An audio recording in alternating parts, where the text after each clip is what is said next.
Welcome back to the Huddle on Fox Sports 1700 and 956sports.com.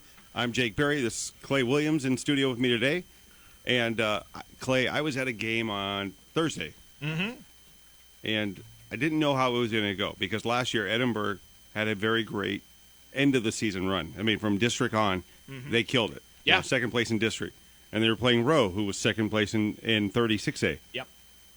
Rowe came in and they showed who was dominant. They showed that they're going to give Memorial a run for their money this year. Well, I mean, a lot of times when we look at offenses in, whether it's in pro or college or even in high school, we like to look at triplets because we all grew up sometime. Well, not all of us grew up with it. I guess there's plenty of youngsters out here who don't remember Troy Aikman, Emmett Smith, Michael Irvin, but we called them the triplets. It's that great quarterback, running back, receiver combo that that helps make an offense go. And as far as triplets go, I'll put McAllen Rose up against anybody. Jesus Sanchez, Rodel Garcia, and Hector Ramirez. That's as good as a three-pronged attack when it comes to quarterback, running back, wide receiver as you're going to find in the Rio Grande Valley. And we've had some great ones over the years, but right now that offense, they actually only scored, I guess, 3 offensive touchdowns. They had a punt return as well and a field goal. But hey, 30 points is 30 points, and Rowe looks to be picking up where they left off last year. Yeah, Rowe looked pretty good, and you look at a lot of coaches, a lot of quarterbacks in the Valley, smaller in demeanor. I mean, Landry Gilpin's not a very big guy. He's fast as sin. Yep. You got Kai Money, another guy, burner. And then you got Sanchez, who he fills that. He's in that mold of what you would think quarterback prototype kind of physique. Yeah. And he can throw the ball, he can run, and he can take a hit. Yeah, and he can bounce off of it too. Yeah, he's impressive. If you're on a defense, you do not want to see Jesus Sanchez sitting back there, trying to pick you apart. Or if you're rushing at him, you're hoping that you've got him that he's not looking at you because he can dodge. Or he can just, stiff arm you and slough you off just like that. Yeah, well, let's not wait any longer. Let's bring in Bobby Flores of Nikki. Don't keep Rowe. me in suspense, Jake. Don't keep me in suspense. He's the other Flores brother. You got Ryan Flores at Mac High, and you have Bobby Flores at Nikki Rowe. Nobody wants to be called the other brother, man. Sorry. I don't mean in a bad way, but there's 2 Flores brothers. I play basketball with the other one, and this is this is the one who doesn't beat you in basketball every week? Well, he doesn't play, so he doesn't play with us. If he did play, would he beat you? Yeah, because his brother kills me. But good morning, Coach. How are you? Good. Good morning. Doing well. Coach, talk to me. I saw you that afternoon or that morning before you played Edinburgh, and you talked about how great their defense was. And for a while, it looked like you guys were kind of trying to, get your legs under you, and then all of a sudden, you just took off in that game. Yeah, well, like we had talked about before, it was getting the rust out a little bit. We weren't able to scrimmage and get that scrimmage in the week prior because of the situation that we had in the golf, but. It just took a little bit of time for us to get a feel for it. That's what that's what we expected going in, but we ended up getting it together and having a good game. Coach, how important is? I mean, all coaches want their team to hit somebody else.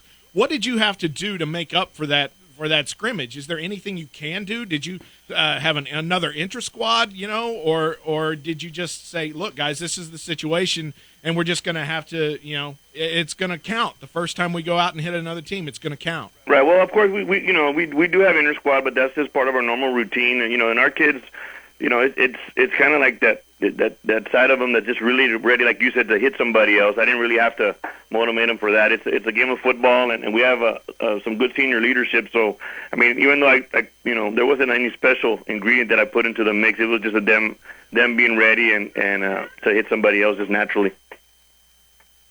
We are talking with McAllen Rowe coach Bobby Flores on the Huddle. And I'm Clay Williams, CBS 4, Jake Berry here as well. Coach, I was really impressed with what Rodel was able to do at the running back position. He really, he makes defenses them worry. He makes them lose sleep at night. If I was watching the film on him, I would be pretty upset because I know that he's going to make things easier for your quarterback, easier for your passing, easier for your offensive line because he just runs so tough. I was right there in the corner of that end zone when he came across for that first one. He was not going to be stopped at that point.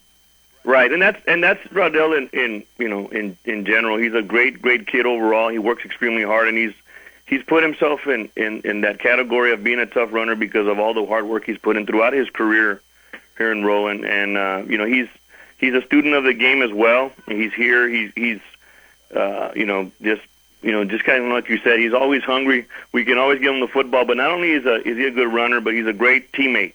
He's a great teammate in the sense where if we need him for a block, he'll sacrifice himself for a block. If we need him to go out for a pass route, he's got excellent hands, and so we are really blessed to have an athlete like that. And of course, just all together, our two receivers and Jesus, on our offensive line, just gelling. That was a goal this year, going in there and making sure that we're balanced, and so he gives us the opportunity to do that. Now, Coach, a lot of people don't talk about this. When you came in, you guys were a pass-happy offense, and when we were talking about Raudell, you've incorporated a well-rounded offense. I mean, you guys both you run the ball well, and you pass the ball well. And before it was, when you thought about Rowe, you thought of just the spread and throw it and go kind of thing. But now, I saw this last year when I did your Mercedes game. You went into that game, we didn't know what to expect. You had a very good 50-50. I don't know, it's probably 60-40 as far as your run to pass game. Right. And it's a well-rounded offense now. I mean, you guys are pretty hard to figure out. Was that something that you wanted to do when you first came in? Well, I mean, yes, most definitely. We always, in any sense, I always wanted to be balanced. I learned a lot, from being a spread passing team offense, and then Sean Tarantola is our offensive coordinator. I brought him in, and I liked his system when I seen him when he had originally started at Mission. So what I liked about it is I thought it fit well with our personnel, and that's really it when you're looking at an offense to install. You want to make sure that your personnel is set up for it, and so Raudell was a junior at the time, and Jesus also was a junior. These guys are all that are seniors this year. It was a new system for them last year that took them a little while to get going, but I think with that year last year, along with spring football and now we're able to expand and do different things to hopefully be able to keep defenses off balance. Speaking of defense, Coach, I mean, yeah, you scored 30, but you only allowed 9. I'm interested in how you approached the defensive side of the ball going up against Edinburgh and basically having to face two different quarterbacks with two different kinds of offensive games, whether it was Cruz in there or Shawnee in there. Did you know what you were looking at with each of those quarterbacks, or did you even care and just let the defense do what they will, no matter who was behind center? Well, speaking on the defensive side, the ones that caught our eyes right away were obviously there are two wideouts, and I don't have the names off the top of my head, but they have two wideouts that are very, very talented. One of them plays basketball, and the other one, I think that was out there this game. They're very athletic, and they were able to get the ball to them. So that's something that we were concerned about early, and so we kind of double covered, those receivers that were trying to, and they kind of hurt us a little bit on the run. But our success comes from just playing hard, and also just like I spoke about our offense, our offensive coordinator, our defensive coordinator Oscar Torres has come in and done a good job teaching our kids to play sound defense, and that was a goal as well, going back and trying to kind of make a complete team, and defensively, it's about making sure that our kids understand formations, be able to recognize, be able to defend, different strengths that other teams may have. We were kind of left out in the open because just like we missed our scrimmage, Edinburgh missed one scrimmage. We didn't go much. We couldn't, we didn't have much to go by, but adjustment. But I think we prepared our kids to just make sure that we align right, first of all, and just play hard. Yeah, I think those two receivers, Antoine Woodard, I think, is the and one. Dortch is the other for Edinburgh. Yeah. Yes, they're special kids. They're very, very good. Not to take away. I mean, their running back ran really well against us. I mean, they're a great team. I think that just like us.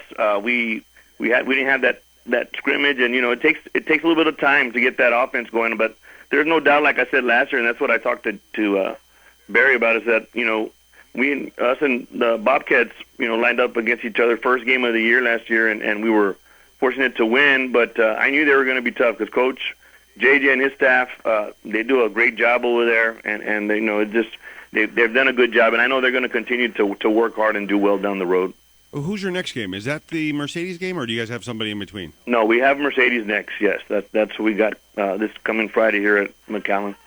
Oh wow! So that's an interesting game because you talk about a team with a lot of weapons. They can run the ball. They like to pass, and they've got a great defense. When you game plan for that, what are some of the things you're looking at right now? Well, I think just like you said, they're a great team. They have a lot of tradition out in Mercedes, and they've played well for years, and they do have some talent. So we're going to have to go and watch some film still on them, but just based on last year, they have a lot of returners. So I know Ledesma, Mark Ledesma as a quarterback is a great athlete, along with the running back Fabian Ledesma as well. And of course, their defense is ranked. There's a reason they're one of the top ranked teams in the Valley. So we have to, like I said, go back. I wouldn't be able to say right now and look at what they're bringing. If they've changed anything from last year, so we can adjust and get our kids ready for that. Yeah, when you talk about their defense and how they're highly ranked, they do have Roger Adame III, all-state linebacker right there in the middle. Yes. That is definitely something I would imagine you have to game plan for. Oh, most definitely. And then a coach's son, that they eat, breathe. They eat, sleep football. They're hungry for it. A coach's son being there, and he's a great athlete as well. And all of their defense overall, they're quick, they're fast, they're aggressive. So. On our end, we just got to make sure that we limit the mistakes on offense and not, go out there and give them any, turnover, stuff like that to make it easier on them. We could go out there and execute, protect the football and work our offense. I think, we need to keep them off balance as much as we can. Well, Coach, I appreciate it. We're up against a break, but good luck this week. I'll see you there at the game on Friday.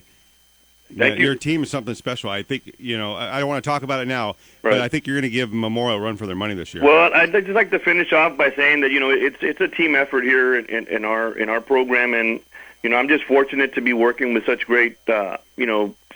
I got a good staff and all the way across the board from freshmen on up. And, of course, our administration, everybody that's involved, is the reason that we've been successful and we hope to continue. Hey, best of luck, Coach, and we'll be talking later on this season. Thanks a lot, Coach. Appreciate it. Thank you, guys. Appreciate it. Bye-bye. Thank you. Coach Bobby Flores of the Nikki Rowe Warriors, and, he's done a great job since he's come in. Yeah, he's done a fantastic job. It helps that he was already very familiar with the program when he took over. Yes. He was able to hit the ground running, and so far so good, McAllen Rowe back, where they used to be, which is in the playoff hunt every year. If you